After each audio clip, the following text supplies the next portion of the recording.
Grts. The general public is hereby informed that the mass political rally scheduled for tomorrow, Saturday, 8 March 2014 in Kanilai has been postponed till further notice. A media dispatch from the APRC headquarters in Kanifing says the postponement is highly regretted. The Gambia is bracing up for International Women's Day celebrations observed annually on March 8. The country theme for this year's event is Pan-Africanism and African Renaissance in the context of equality for women's progress for all, which takes into account progress made in the socio-economic empowerment of women and girls. Louis Mendy has more on the goodwill messages from the Vice President and Minister of Women's Affairs, Dr. Ajay Sotunjai Sedi, and Joseph Maroto, UN Resident Coordinator, ahead of the day. The 8th of March every other year is the International Women's Day. The objective is to showcase the significant achievements and challenges encountered in the promotion of gender equality and empowerment of women and girls as crucial partners to national and continental development. Brikama in the West Coast region is the proposed venue for this year's celebration, slated for the 24th to the 26th of April 2014. The national theme for this year's celebration is Pan-Africanism and African Renaissance in the context of equality for women being progress for all, which is indeed relevant and apt, we'll all agree, as it takes into account progress made particularly in the socio-economic empowerment of women and girls. However, a focus on Pan-Africanism and African Renaissance also gives us an opportunity to reflect as a continent on African self-reliance, particularly Africa's self-reliance trajectory, and the need, of course, to demystify and popularize our history and our shared values and norms. A goodwill message from Vice President Jai Sedi ahead of the celebrations reflects on our government's stance in the promotion of gender equality and empowerment of women and girls.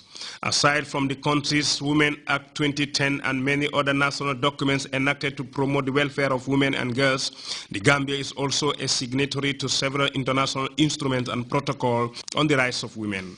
Inequality for women and girls is not only inimical to personal development and well-being, but also undermines national development itself. After all, they constitute more than half the population. Reducing or eliminating inequalities in society is therefore critical to improving the socio-economic well-being of both men, women, as well as the rest of society, including girls.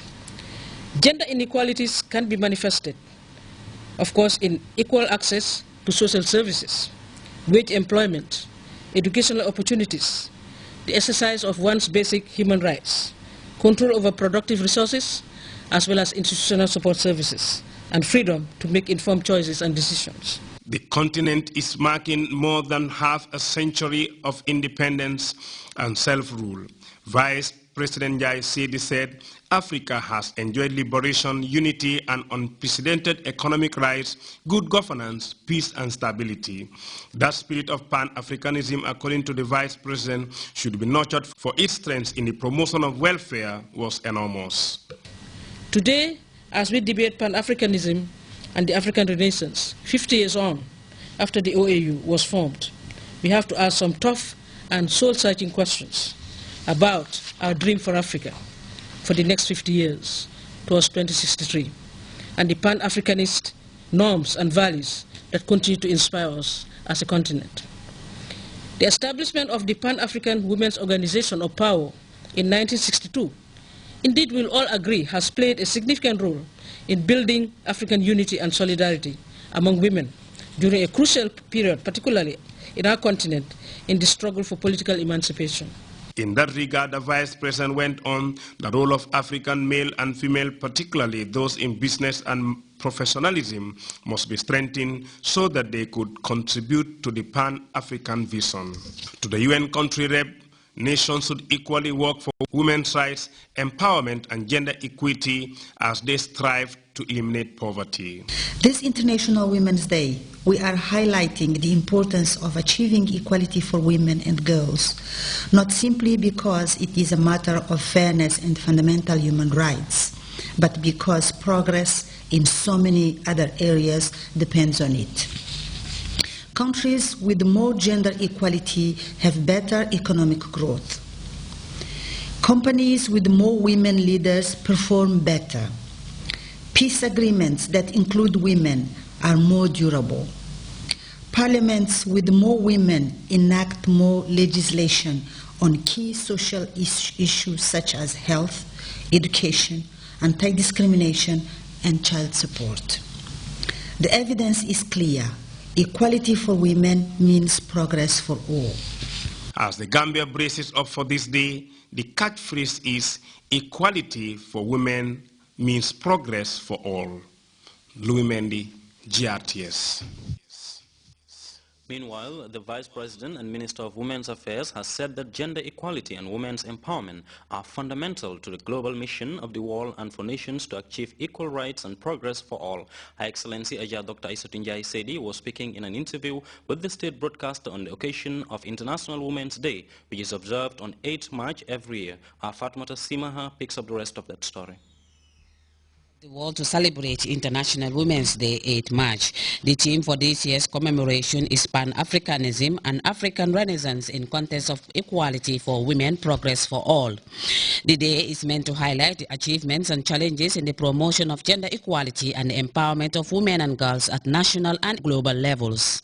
In her interview, the Vice President and Minister for Women's Affairs highlighted that African Renaissance gives an opportunity to reflect on African self-reliance and integration and a need to share history and values. Madam Njie Seydi also spoke about the gains registered by the government in the domain of women empowerment. We are not doing bad. Okay. Let's just pray that we unite as women and unite behind the vision of our government and our president. When we do that, we would not fail, inshallah. Because he has a lot of confidence in women. And I know women cannot afford to fail. And women will surely not fail. Because women are committed, women are hardworking. But just to give, those are the few examples I can give you. Even look at our offices. You yourself, you are a good living example. GRTS, I've seen a lot of women in top positions now. Yes. Program officers, you know, various positions. So you are moving, both at the radio and at the television. You look at the public service, civil service, we are moving. Today we have women managing directors. That was unthought of in the past. So I don't think we are doing badly. Vice President elaborated on many strides President Jammeh has initiated to advance the cause of women and girls' education, improve access to health services, scholarship packages, agriculture, among a host of others we are cited. Gambia has not done badly. Look at any of the development goals. We have not done badly. Look at education. We have surpassed, in fact, the expectations. When we look at basic and secondary education, either there is parity in some schools or there are more girls in other schools. Why did that happen? Because of the enabling environment that the president has provided. Empowerment of Girls Education Project. The president's Empowerment of Girls Education Project is one. The Jammeh Foundation is another. The Education Trust Fund is another.